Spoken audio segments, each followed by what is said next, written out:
السلام عليكم ومرحبا بكم معايا فيديو جديد على قناتي قناة شوي من كل شيء مع سميرة.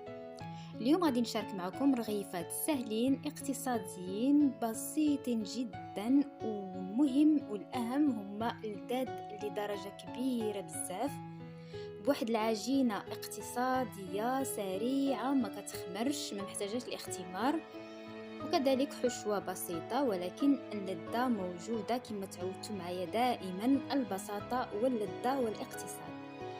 بلا ما نطول عليكم ندوزو المقادير وطريقة التحضير وفرجة ممتعة.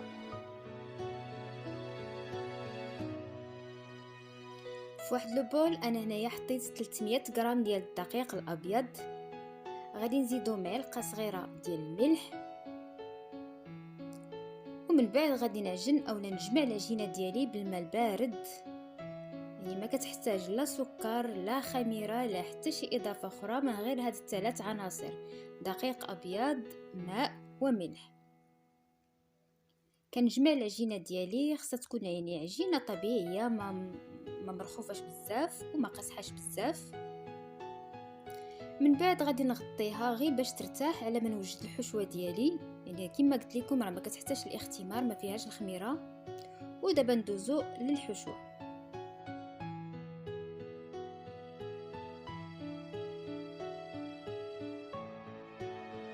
بالنسبه للمقادير غادي نحتاج خبز محكوك في الحكاكه الغليظه باش ما يطلقش الماء، بصل كذلك مقطع قطع صغيره، فلفله اللي موجوده عندكم حاره حلوه خضراء حمراء صفراء اللي موجود، شويه ديال الفرماج احمر محكوك. كذلك غادي نحتاج 2 معالق كبار ديال الشحمه الكلاوي محكوكه، زيتون مقطع قطع صغيره. وكذلك بالنسبه للعطريه غادي نحتاج ملح السودانيه وشويه الكمون. في واحد الزلافه انا غادي نخلط العناصر، غادي نعاودها معكم: بصل ابيض مقطع قطع صغيره، فلفله مقطع قطع صغيره، هنا احتاجيت واحد البصله كبيره، نص فلفله خضراء نص فلفله حمراء، وجوج مزاود اي فلفله حاره. غادي نحتاج كذلك واحد خيزويه محكوكه بالحكاكه الغليظه كما سبق لي قلت لكم باش ما تطلقش الماء. انا هنايا غادي نبدل لوبول حيت جاني شويه مضيق باش نخلط العناصر جيدا. وممكن تزيدوا يعني بالنسبه للحشوه تزيدوا العناصر اللي بغيتوها واللي بغيتو يعني اللي كتبغيوها. انا غادي نزيد كذلك واحد الكميه ديال الفرماج محكوك، هنا خديت الادام، زيتون مقطع قطع صغيره جدا، هنايا الشحمه ديال الكلاوي. الا ما بغيتوش تستعملوا الشحمه ديال الكلاوي ممكن تعوضوها بزيت الزيتون اولا فرماج يعني السائل، غير باش ما تكونش الحشوه ناشفه بزاف. من بعد زدت العطريه غادي نخلط جيدا ونخليها على جنب، وندوزو للعجينه ديالنا.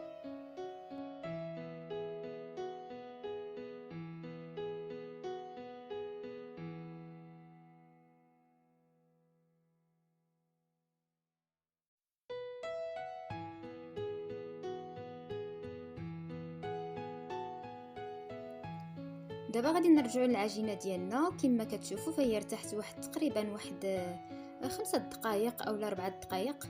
هنا عندي واحد الزلافه فيها معلقه ديال النشا ومعلقه ديال الدقيق الابيض، هي باش غادي نورق العجينه ديالي.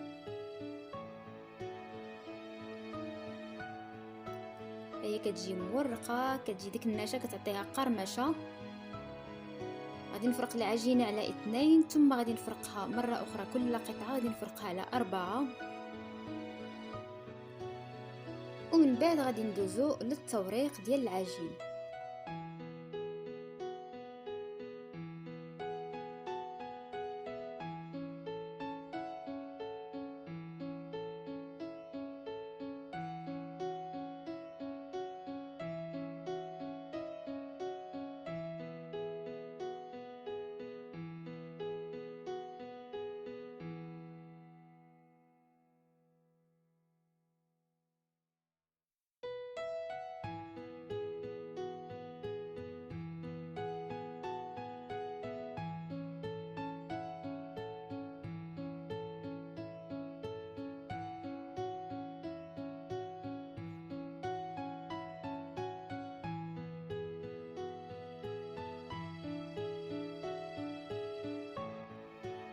ودابا غادي نستعمل الدقيق والنشا باش نورق العجينه ديالي، وباش كنسرحها يعني كنسرحها جيدا بالمدلك كما كتشوفوا.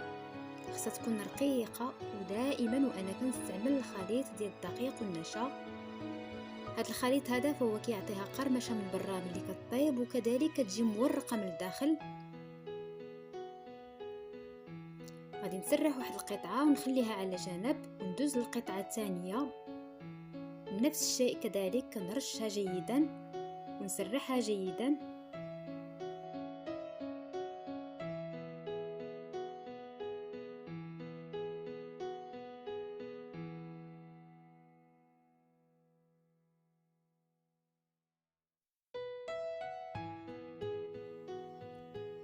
ومن بعد كنرشها جيدا بالدقيق والنشا، وكنحط فوق منها القطعه الاولى.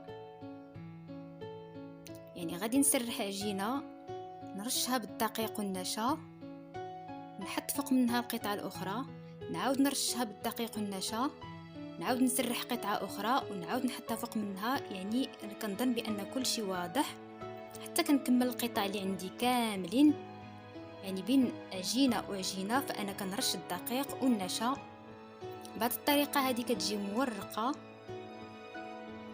وكما قلت لكم كتجي مقرمشه من برا ومورقه من الداخل.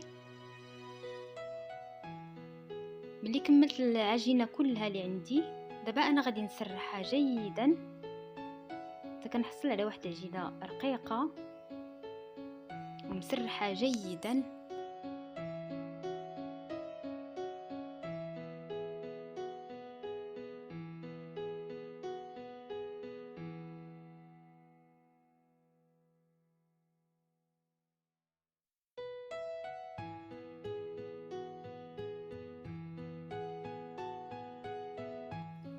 ومن بعد انا غادي ندهنها بواحد الطبقه رقيقه ديال الزبده المذابه،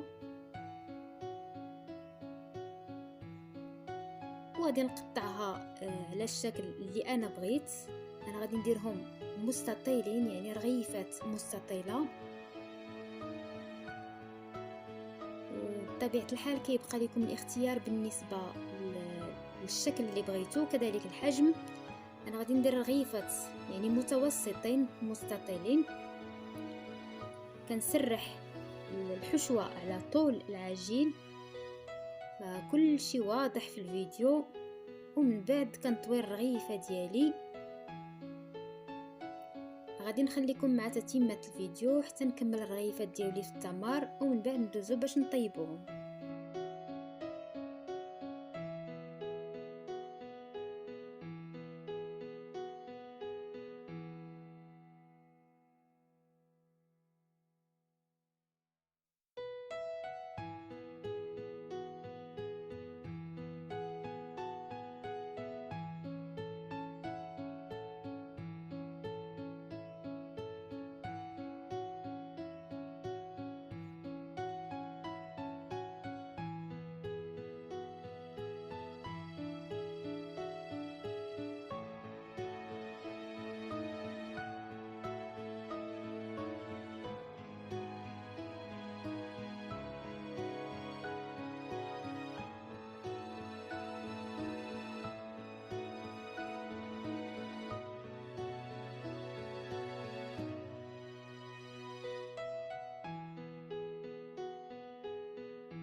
من بعد ما كملت الرغيفات ديالي في التعمار، كناخذ واحد المقلاة كندهنها بشويه ديال الزيت اولا الزبده، والعافيه خصها تكون يعني متوسطه باش كيطيبوا مزيان من برا وكذلك يطيبوا من الداخل.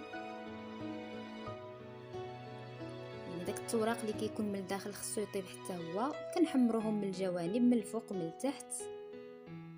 كنتمنى فعلا انكم تجربوا هاد الرغيفات، انا متاكده غادي يعجبكم. في 10 دقائق او لا حتى اقل ممكن تحطوا رغيفات بنان لذاذ، حشوه اقتصاديه في متناول الجميع. وإلا جربتوهم وعجبوكم ما تنساوش وما تبخلوش عليا بالتعاليق ديالكم المشجعه. وإلا كنتو اول مره كتزوروا القناه ما تنساوش الاشتراك، تفعيل الجرس والضغط على زر الاعجاب. والى اللقاء في فيديو قادم ان شاء الله.